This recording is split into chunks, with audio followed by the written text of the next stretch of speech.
Pada waktu rembulan keluar dari balik awan, sinarnya kembali menerangi bumi, menerangi makam di depan Kurdi. Kayu nisan terbalik, kemudian jatuh menganga lebar dan hitam, tepat di tempat mana tadi Dupamanya terletak. Lalu suara mendesah mulai terdengar, bukan dari mulut Kurdi yang kini mengatup rapat. Tetapi suara mendesah itu terdengar keluar dari lubang besar itu. Disusul oleh suara tangis yang pilu menyayat, tersendat-sendat. Suara seorang perempuan. Sayup-sayup, terdengar suara anjing melolong. Jerit lengking dari lubang menganga. Seketika menyentak kesepian malam yang menyelimuti kompleks pekuburan yang besar dan luas itu. Pada detik yang sama, sesosok makhluk muncul dari dalam lubang. Sosok tubuh yang terbungkus kain kafan putih yang telah dikotori tanah. Kain kafan itu robek di sana sini. Pada saat tubuh yang terbungkus di dalamnya bergerak-gerak dengan hebat. Beberapa saat berikutnya dari bagian atas kain, tersembul keluar sesosok tubuh yang pucat dengan pelipis yang hancur. Sepasang mata terpentang lebar seakan-akan mau terloncat keluar dari tahanan sisa-sisa kelopak yang hancur. Kurdi tidak bergerak di tempatnya. Tubuhnya diam kaku dan dingin. Hanya mulutnya yang kumat kamit membaca mantra. Ia sama sekali tidak melihat bagaimana makhluk itu kemudian berjalan menjauh dari tempat itu. Dengan langkah-langkah kaki yang seperti melayang-layang di atas permukaan tanah. Makhluk itu pun seperti tidak melihat bahkan tidak peduli pada Kurdi. Berjalan terus, cepat sekali. Makin lama makin jauh, makin lama makin samar, dan tiba-tiba telah lenyap di telan kegelapan malam. Angin keras tiba-tiba bertiup dengan kencang. Kurdi menggigil. Dari kejauhan, lolongan anjing terdengar kembali, halus menyayat. Lalu tiba-tiba, lolongan itu berubah. Pelan mula-mula lalu makin keras. Kurdi membuka matanya, terloncat berdiri pada saat yang sama. Ia melihat ke lubang menganga, gemetar sesaat, lalu memandang berkeliling. Yang tampak hanya gundukan-gundukan tanah, semak belukar, batu-batu, dan kayu-kayu nisan yang berserakan. Pohon-pohon yang berdiri diam dengan ribunan dedaunan, menunduk menatap bumi. Dan kelap-kelip lampu petromak di kejauhan. Kurdi memberengut, lalu menunduk. Matanya mencari-cari, kemudian juga tangannya. Tak lama, tangan itu telah menggenggam pedupaan. Sekali lagi ia memandang ke kejauhan, ke arah kelap-kelip petromak itu mendatang, lalu bergegas ia berjalan di antara batu-batu nisan, meloncati 1-2 dari nisan-nisan itu, dan dengan cepat telah tiba di pintu makam. Kudanya mendengus keras dengan salah satu kaki belakang berdetak-detak, dihentak-hentakan ke tanah berbatu. Anjing yang tadi meringkuk di samping roda kereta menyambut Kurdi di pintu makam dengan ekor berkibas-kibas tak sabar. Kurdi menyambar tali les. Tanpa menaiki kereta, ia menarik tali les itu hati-hati. Kudanya maklum, lalu berjalan di atas keempat kakinya, hampir-hampir tanpa menimbulkan suara. Roda kereta berputar, pelan. Dan anjing itu tak lagi melolong waktu mereka telah bersembunyi di balik pepohonan dan semak belukar yang memenuhi pinggir jalan yang berseberangan dengan kompleks pemakaman. Cahaya petromak itu menerangi beberapa sosok tubuh yang berjalan dengan rapat satu sama lainnya. Waktu akan memasuki makam, Kurdi mengenal orang yang berjalan paling depan. Ia adalah Pak Marto, yang mendampingi istrinya seraya memeluk pinggang perempuan itu. Suami istri yang sudah tua itu ditemani oleh beberapa orang tetangga dan salah seorang anak mereka. Lamat-lamat telinga Kurdi menangkap suara tangis si perempuan yang tersendat-sendat. Lalu suara Pak Marto yang kesal.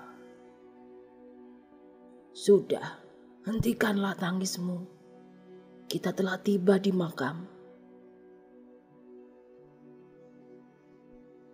Justru sesenggukan perempuan itu kian menjadi. Suaranya kering dan putus asa waktu mengeluh. "Biarkan aku, Pak. Biarkan aku." "Wah, kau bikin suasana duka cita jadi kacau. Tidakkah kau ingin menghormati?" "Pak, justru karena aku ingin menghormati roh Marni, maka ku minta kalian menemaniku ke sini malam ini." "Oh, Pak, aku mencintai Marni seperti aku mencintai anak-anak kita yang lainnya. Ia anak baik, tetapi bernasib malang." Suara itu kian sayup setelah sosok-sosok tubuh mereka berjalan di antara batu-batu nisan, menimbulkan bayangan-bayangan hitam memanjang dan menari-nari kian kemari. Namun telinga Kurdi yang ditajamkan masih mendengar keluh kesah si perempuan. "Aku nyesal, Pak. Tak seharusnya anak kita yang malang itu kita biarkan terbaring sendirian tadi malam." "Wah, ia akan ditemani nak Kurdi. Penunggu jenazah itu bukan sanak saudara kita, bukan sanak saudara Marni."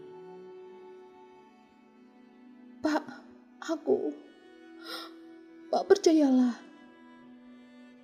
Firasat Ana sepanjang hari ini membuat perasaanku tak enak.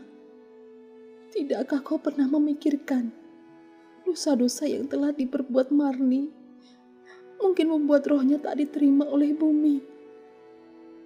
Tidakkah? Di tempat persembunyiannya, Kurdi mendengus. Celaka, apa maunya orang tua itu? Menemani anaknya tidur di kuburan. Sambil bersungut-sungut, Kurdi menarik tali les kuda, kembali ke jalan dan menjauh dari tempat itu. Setelah merasa aman, ia kemudian naik ke tempat duduk. Kuda itu berjalan cepat di atas jalanan yang tak lagi berbatu-batu. Anjingnya berlari-lari mengikuti dengan lidah terjulur-julur dan ludah berlendir menetes satu persatu. Berpencaran ditiup angin sebelum jatuh membasahi tanah yang lembab oleh embun. Dan Kurdi menghentikan kereta kudanya waktu jeritan itu terdengar jauh sekali. Tetapi Kurdi bisa mengenal suaranya dan malah bisa membayangkan bagaimana Ibu Marni yang malang jatuh pingsan dalam pelukan suaminya.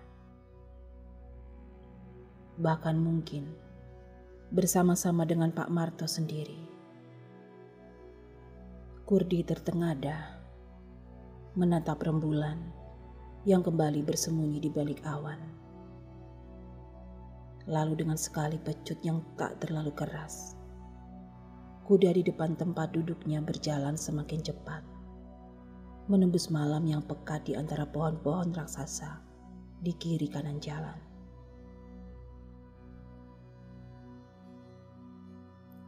Hartati berbaring gelisah di tempat tidurnya.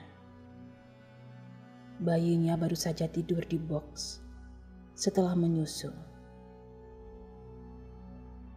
Entah mengapa, Hartati lebih senang andai kata bayi itu tidak tidur saja. Biarlah tangisnya memekakkan telinga, asal Hartati tidak kesepian. Seharusnya ia tidur di rumah orang tuanya saja. Akan tetapi, waktu akan pulang ke kampung malam kemarin, Parjo sudah mengatakan bahwa ia akan kembali malam ini langsung ke rumah mereka. Ia tak akan lama di kampung untuk menghadiri pemakaman adiknya yang bernama Ningsih Sumarni itu. Katanya ia akan pulang malam ini juga. Tak kuat lama berpisah dengan Hartati, apalagi dengan bayi mereka. Baiklah, Hartati bisa memaklumi perasaan suaminya. Lebih-lebih setelah Parjo menegaskan dengan kata-kata, "Lagi pula Tati, aku tak ingin menantinya suasana berkabung yang kubawa dari kampung ikut mengganggu ketenangan keluargamu. Kalau memang hanya sekedar itu, memang benar. Tetapi, patutkah Parjo menolak keinginan keluarga Hartati agar ada salah seorang di antara mereka yang ikut ke kampung untuk menemani Parjo? Hartati sendiri betapa ingin ia belum pernah bertemu dengan keluarga suaminya. Demikian pula kedua orang tua Hartati selama ini. Mereka terpaksa menyerah pada kemauan Parjo. Karena perkawinan laki-laki itu dengan Hartati tanpa setahu kedua orang tuanya. Konon, Parjo telah dicalonkan dengan salah seorang anak famili. Dan orang tua Parjo berulang kali menekankan agar pilihan Parjo tidak jatuh pada perempuan lain. Bahkan persiapan untuk perbesanan itu telah lama, tinggal menunggu Parjo memberikan lampu hijau saja. Selama ini kuulur-ulur waktu saja. Aku tidak setuju dan tidak mencintai sama sekali calon orang tuaku itu. Dengan alasan aku belum punya pekerjaan dengan penghasilan yang bisa menghidupi rumah tanggaku. Orang tuaku dan besan mereka terpaksa mengalah. Jadi, bisa kau bayangkan bagaimana murkanya mereka kalau tahu pilihanku telah jatuh pada perempuan lain. Demikian Parjo pernah menjelaskan. Lantas, kapan aku kau perkenalkan pada orang tuamu? Tanya Hartati. Tunggulah. Semurka-murkanya orang tua, kalau sudah disodorin cucu, toh akan menyerah juga. Dan kini, Parjo dan Hartati telah punya bayi. Orang tua laki-laki itu telah punya cucu. Tinggal menunggu waktu saja. Sampai kesehatan Hartati pulih setelah melahirkan. Dan bayi mereka cukup kuat. Mereka rencanakan akan berangkat bersama-sama ke kampung, ditemani oleh kedua orang tua Hartati. Bahkan dengan beberapa sanak keluarga yang lain, biar ramai. Biar orang tua Parjo tidak sempat marah dan bikin ribut, sehingga malu sendiri di hadapan sekian banyak tamu. Yang telah jadi besannya pula lagi, dan telah membawa kado yang paling menarik.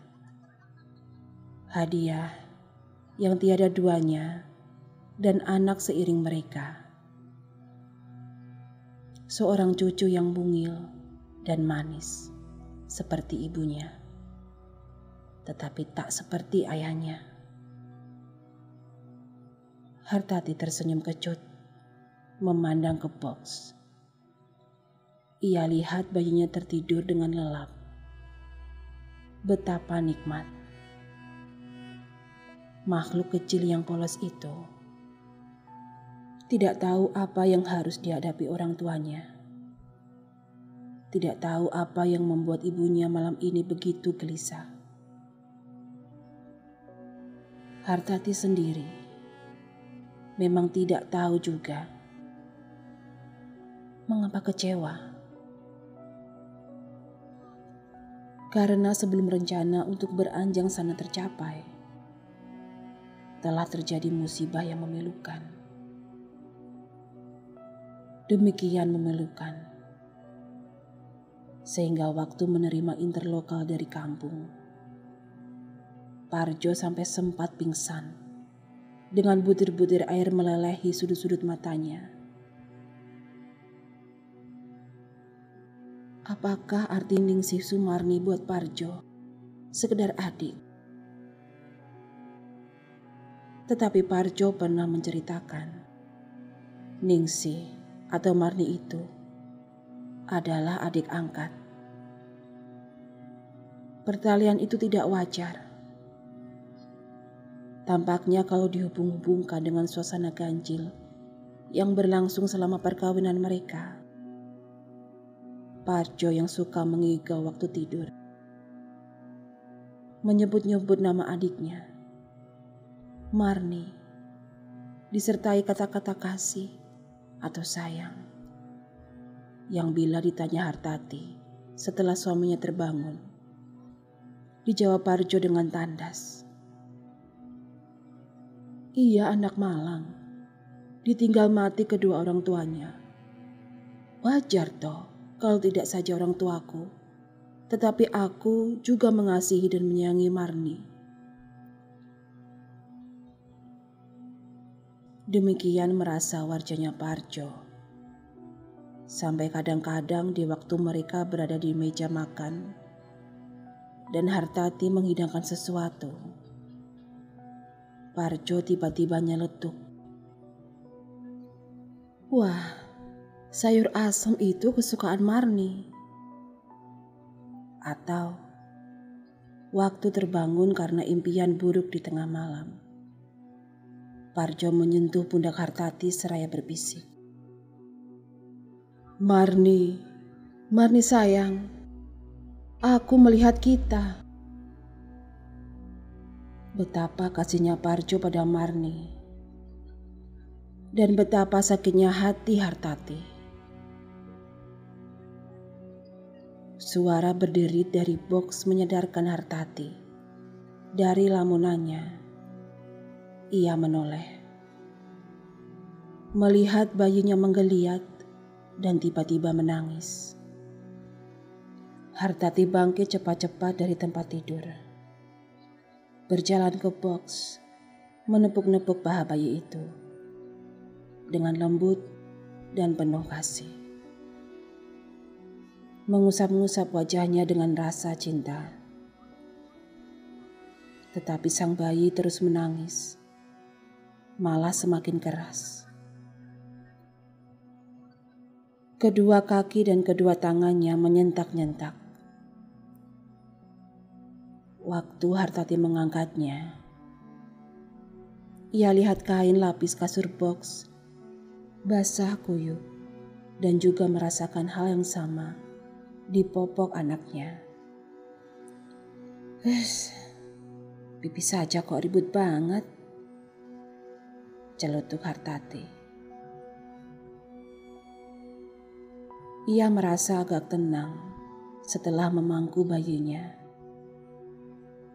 Cepat-cepat popok anak itu ia ganti. Meskipun ia ingin kesepian malam itu diisi oleh tangis anaknya, toh akhirnya ia tidak sampai hati. Ia susui juga bayi itu. Untuk tidak sampai resah sendiri, bayi tidak ia tidurkan kembali di box, melainkan di atas tempat tidurnya sendiri. Setelah merasa mulutnya menempel di puting susu ibunya, sang bayi rupanya merasa nyaman dan enak. Lantas tertidur kembali. Hartati melepaskan mulut bayi dari puting susu, lalu merebahkannya di sampingnya. Ia pandang bayi itu berlama-lama, dan sekali tercetus tanya dari mulut. Sungguh-sungguhkah ayahmu mencintaiku, nak? Habis berkata begitu, mata Hartati terasa perih. Ia memejamkannya, dan kegelisahan itu kembali menerpa. Ia coba memejamkan mata, gagal. Melirik ke jam antik yang terletak di atas bulot kamar. Ia lihat jam sudah menunjukkan pukul 2 lewat tengah malam. Mengapa Parjo belum kembali? Apakah ia mengalami sesuatu di jalan? Atau ya, barangkali kematian adik angkatnya yang bernama Ningsih Sumarni terkasih dan tersayang membuat Parjo betah tinggal di kampung. Dan lupa kata-katanya sendiri bahwa ia tidak bisa berjauhan lama-lama dengan istri dan anaknya. Sekujur tubuh Hartati tiba-tiba terasa dingin. Ia bergumam sendirian. Kalau ia tak pulang malam ini, baiklah, aku akan nekat menyusulnya besok. Kalau perlu, anaknya akan kubawa serta, biar dia sadar. Dan kecemburuan melecut-lecut hatinya dengan cepat. Tetapi bukankah Mani itu adik Parjo? Mengapa ia harus cemburu? Mengapa Hartati harus didera oleh prasangka buruk dan takut yang tidak beralasan? Hartati mengerang sendiri. Hatinya teramat sakit sekali. Celakanya, matanya tidak juga mau terpejam. Kesal. Ia duduk mencangkung di tempat tidurnya. Berpikir keras dan tiba-tiba tersenyum. Dan berbisik pada dirinya sendiri. Bodohnya aku ini. Tentu saja aku tidak bisa tidur. Bukankah aku harus membukakan pintu untuk Parjo? Persis ia habis berkata begitu, terdengar ketukan-ketukan halus di depan pintu. Hartati terkejut karena ketukan itu begitu tiba-tiba. "Parjo," bisiknya kemudian. Lantas meluncur cepat-cepat dari tempat tidur, berjalan keluar kamar, dan bergegas ke ruang depan. Sebelum membuka pintu, terlebih dahulu ia menekan tombol lampu. Tetapi ia salah picit. Yang tertekan adalah tombol lampu ruang depan, di mana ia berada, sehingga jadi terang benderang seketika. Padahal yang ia maksud adalah menerangi teras di luar. Tetapi apa pedulinya? Yang penting, Parjo telah pulang. Lampu tak akan jadi persoalan. Ketukan itu tak terdengar lagi. Sesaat Hartati ragu. Jangan-jangan tadi ia salah dengar.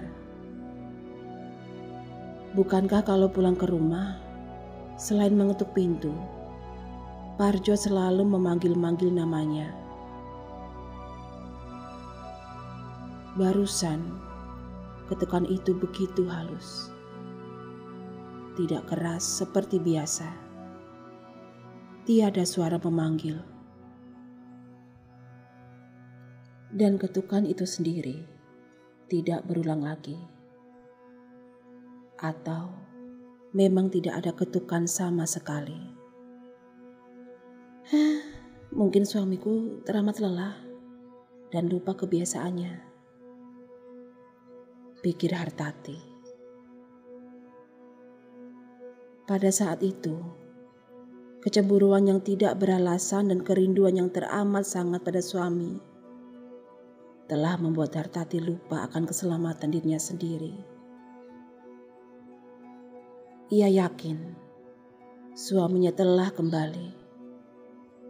Ia yakin Parjo yang mengetuk pintu.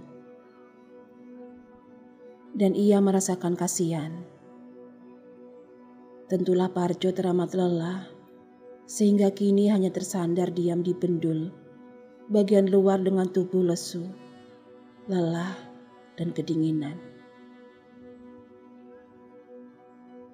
Tak ayal lagi, kunci diputarkan. Lalu, pintu ia buka. Angin dingin menerobos masuk ke dalam. Dingin sekali.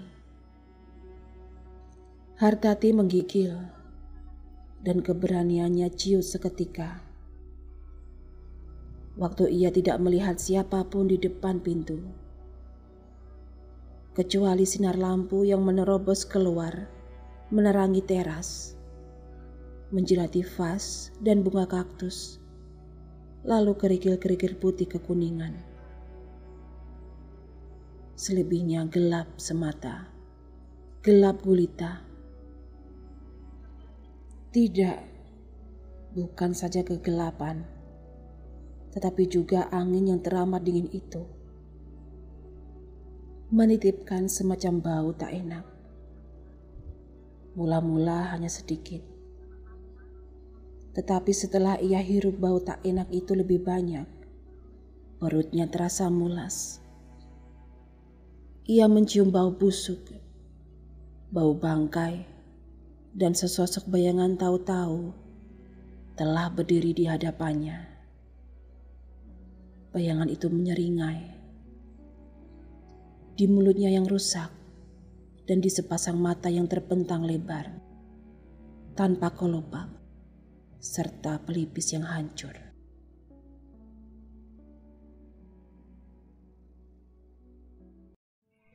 Terima kasih telah mendengarkan cerita ini. Untuk kelanjutan kisahnya akan kami tayangkan di video mendatang.